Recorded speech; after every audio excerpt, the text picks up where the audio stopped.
السلام علیکم، میرا نام ڈاکٹر شہباز ہے۔ میں جنرل فزیشین ہوں اور ٹی بی اسپیشلسٹ ہوں۔ میں پچھلے 2 مہینے سے آن لائن کنسلٹیشن کر رہا ہوں، جس کے اندر میں پیشنٹ کی کمپلین سنتا ہوں اور اس سے ریلیٹڈ ان کو ایڈوائز کرتا ہوں، ان کو ریفر کرتا ہوں اور جتنا حد تک ہو سکے ان چیزوں کو ٹریٹ کرنے کی کوشش کرتا ہوں۔ اس 2 مہینے کے عرصے کے دوران میں نے تقریباً 500 سے 700 تک پیشنٹ جو ہیں وہ آن لائن کنسلٹ کیے ہیں، ان کی کمپلین سن کے ان کو حل کرنے کی کوشش کی ہے۔ اس دوران کافی سارے پیشنٹس جو میرے پاس آئے ہیں، ان کے اندر میکسیمم پیشنٹ جو ہیں وہ آئی بی ایس مطلب اریٹیبل باؤل سنڈروم، اور دوسری جو ہیں وہ ینگ ایج کے اندر سٹریس ہے۔ یہ دونوں کمپلینز ایسی ہیں کہ یہ دونوں کمپلینز ایک دوسرے کے ساتھ کو ریلیٹ کرتی ہیں۔ فار ایگزامپل، ایک بندہ جو کافی عرصے سے یا کچھ عرصے سے سٹریس میں جا رہا ہے تو آٹومیٹکلی اس کی ہیبٹس چینج ہوتی ہیں، اس کی ڈائٹ ہیبٹس چینج ہوتی ہیں، اس کا بیہیویئرل چینج ہوتا ہے، اس کا انوائرمنٹ کا اس کے اوپر ایفیکٹ پڑتا ہے، تو آٹومیٹکلی اس کی جب ڈائٹ چینج ہوتی ہے تو اس کی وجہ سے اس کو اریٹیبل باؤل سنڈروم ہونے کے چانسز زیادہ ہیں، کیونکہ سٹریس ایک بہت بڑی کاز ہے جو کہ اریٹیبل باؤل سنڈروم کرتی ہے۔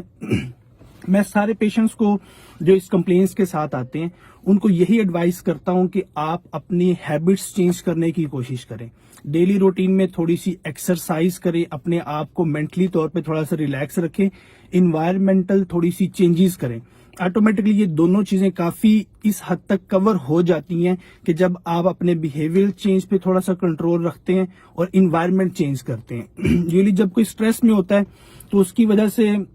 اس کی ڈائٹ انٹیک چینج ہو جاتی ہے، ناشتہ یا رات کا کھانا سکپ کرنا شروع کر دیتا ہے، یا پراپر ڈائٹ ٹائم پہ نہیں لے رہا ہوتا، تو اس کے ساتھ اریٹیبل باؤل سنڈروم ہونا شروع ہو جاتا ہے۔ Irritable bowl syndrome actually